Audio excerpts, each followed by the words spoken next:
the day today? Well, I'll tell you this, Yvonne.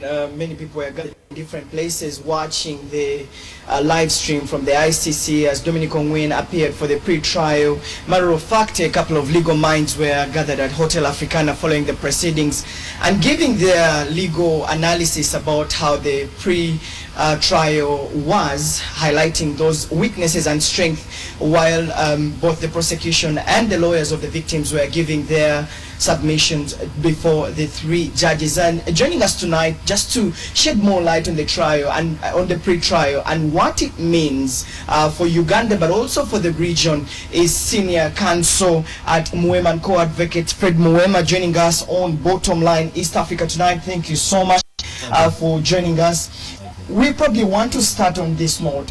What do you make of the pre-trial of Dominic Ongwen before the ICC that happened today?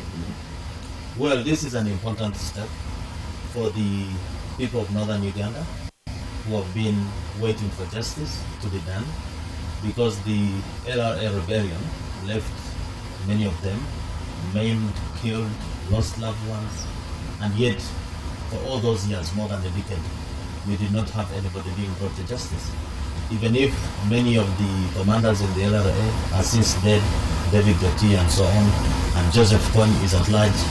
This is important because the only one person that has been in the command structure of the LRA has been brought to justice at the ICC. So I think it is a day of hope, it is a day of expectation and anxiety, and we therefore viewed these proceedings as important proceedings. The preparation by the prosecution, from what we saw from a lawyer's point of view, appeared to be meticulous. There was a lot of detail in it, and we think, going by the record of this court, 39 cases so far, only one acquittal, is likely that charges could be confirmed. Well, yes, indeed. The prosecutor, Benjamin Gamba, did present overwhelming evidence, including videos and documentary evidence, but he seems to have an elephant in the room. That is the fact that Dominic Ongwen was, first of all, abducted at a tender age, groomed and grown to be a killer, and where of course he rose through the ranks, being the second in command and commanding attacks on the different camps as presented today. Isn't that one of the strengths that the defense is going to put up against the prosecution? Well, without prejudging the case, I'll only look at the rules of the court. The rules of the court are that the court will only have jurisdiction against persons who committed crimes when they were above 18. If you look at the specific attacks that are the subject of this investigation, the attacks were committed in 2003-2004, around that time, on the IDP camps. Ongwen was abducted as a school kid when he was 10 years. So if you do your maths well, by the time he committed the offenses, he was 22, 23 years. He was an adult. So which means that the ICC has jurisdiction to try him. If those offenses had been committed below the age of 18, definitely the ICC will not have jurisdiction. But for the Ugandan situation, under Ugandan law, criminal responsibility is at the age of 12. So as far as Ugandan law is concerned, from the age of 12, 13, 14, they will be held criminally liable. Unfortunately, nothing was done in Uganda. So at least we have what is being done at the ICC. Well, there have been also arguments that the case should have been tried here, because many people felt that the Hague was so far. But today there were screens that were put, and we saw different people comment differently on the case. Let's talk about the fact that the people of northern Uganda felt that there should have been a local kind of justice system rather than the Hague, which of course is continuing with the proceedings no matter what. I think if you listened in, you saw what happened in the proceedings today. The evidence was homegrown from the Internal Security Organization, from the Uganda Police, from the Uganda People's Defense Forces. This evidence was available for more than a decade. It was gathered meticulously, the radio communications and so on. So there is a strong sense of why did the Ugandan authorities with this evidence not take action. But that is water under the bridge. It's also very intriguing that this case is the only case which a head of state has referred to the ICC. it is the president of Uganda who referred this case to the ICC in 2004. Why did the government of Uganda not exhaust internally? That's the question everybody would ask. Not exhaust internally, give an opportunity to the victims and the people of Uganda to have a trial within here. But that is what under the bridge. I think the important thing here is that the government of Uganda cooperated, gave all this evidence, and the ICC, which has complementary jurisdiction to handle these matters, complementary to what the Ugandan courts will do, has been able to put up the case. So I think we should not cry so much about that. We should move with what we already have. But my sense is that it would have been a better opportunity at healing the wounds of those who are affected if this trial was here. Because in any event, we have a War Crimes Division of the High Court in Uganda, which is an arm, if you like, of the ICC.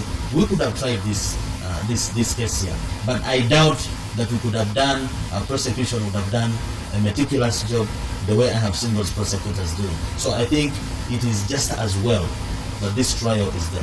Which did also raises a question whether indeed Uganda and the region has legal muscle to handle such cases, from what you're talking.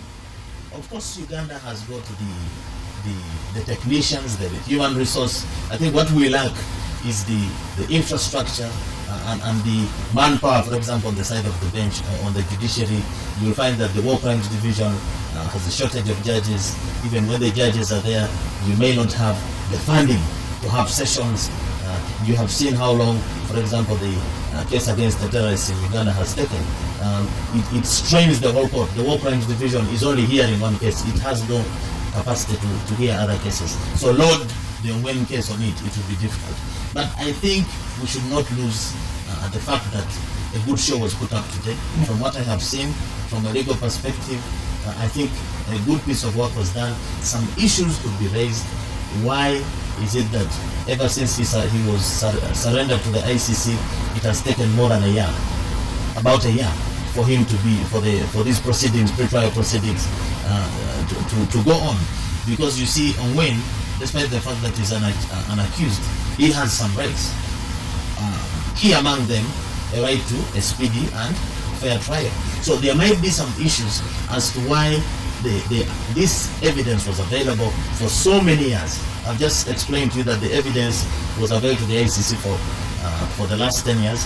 Why it has taken confirmation of charges more than a year, that might be an issue there. There have also been questions raised on the issue of Ongwen did have enough, many choices to choose from to get a legal counsel. The fact that he's paid by the International Criminal Court, and some legal minds today at Hotel Africana argued that maybe he may not get a proper, hearing from the lawyer who he was assigned to. You see, when he's an adult, he still has a right to object to a lawyer that has been assigned to him. If he has issues with him, I would think probably not. They are able to communicate in the same language. They have had time to interact, to discuss the case, and Ongwen, I am sure, has formed the opinion that he gets along with this lawyer and he understands his defense and is able to put it across. I think if that issue is raised by Ongwen, then the pre-trial chamber will listen to it. Not if it is raised, because if Ongwen has no problem, then the court will deem it that he has accepted the lawyer. Okay, thank you so much, Fred Muema, for sharing your views with us on Bottom Line East Africa.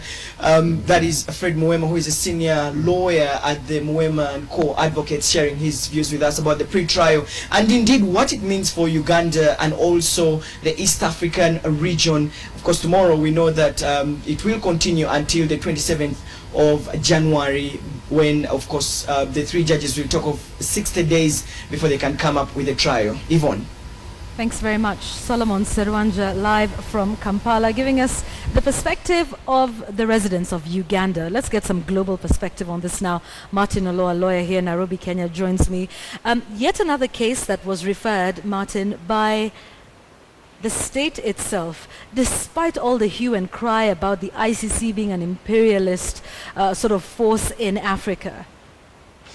You see, we have to accept that ICC is both a good institution if it works for you, especially for African leaders, and a bad one if it's not working for you. And by its very nature, it requires a state party to refer matters to it. So ICC does not invite itself. And perhaps that should be a basis for all these noises to be cooled down, because ICC only acts on reference. So upon President Yoweri Museveni saying, look, ICC, can you deal with the issue of LRA? ICC were not going to get into this. So we must accept that the doublespeak in Africa is just what it is, doublespeak. All right, let's focus a little bit on this case. And some saying this is coming at a rather inconvenient time for the ICC and specifically for the prosecutor's office. There are already 8 investigations on active conflict situations in the world. And the office of the prosecutor has a budget of just $47 million US. This is just something else that adds on to that and, would just exacerbate or stretch their resources even further. I think that investigations of this kind, institutions like ICC, especially international institutions, suffer a lot in terms of the commitment of state parties to fund it. And they will always be short of money, and that's why sometimes they have to rely on donors and so on. So yes, I agree that in the state in which it is, definitely its resources are stretched. Globally, there are many issues that it has to focus on, and those issues are all over the place. So sometimes there's the accusation that they're only focusing on Africa, yet they also need to focus on other areas. I mean, there are so many other crimes that are happening in Syria and other places, so they need to look at it. But yes, the issue of resources is really serious, and the extent to which the state parties will continue to fund ICC to the level that they require is a challenge. Whether they can mount multiple investigations at the same time is always going to be a problem. So specifically with this case, and I know the lawyer in Uganda, Fred Mwema, had mentioned this, and I know we're jumping ahead of ourselves here because the charges against him are yet to be confirmed. But Dominic Ongwen is a former child soldier. He was abducted at the age of 10, indoctrinated into this idea of having a biblical state in Uganda, and was committing atrocities as a child.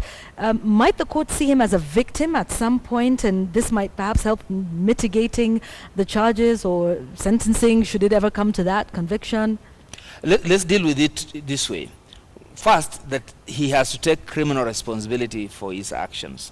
And criminal responsibility starts with the age of majority, or a point at which he has the capacity to do so.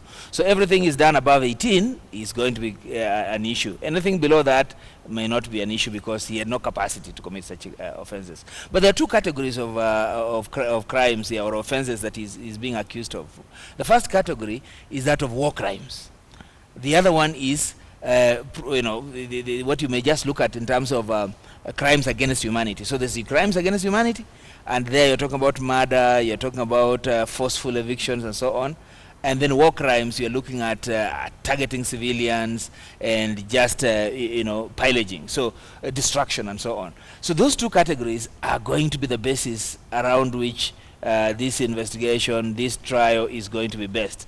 Certainly the prosecution will be pushing its case, saying, look, you committed the following crimes against humanity: murder, attempted murder. So that's what they'll be working on.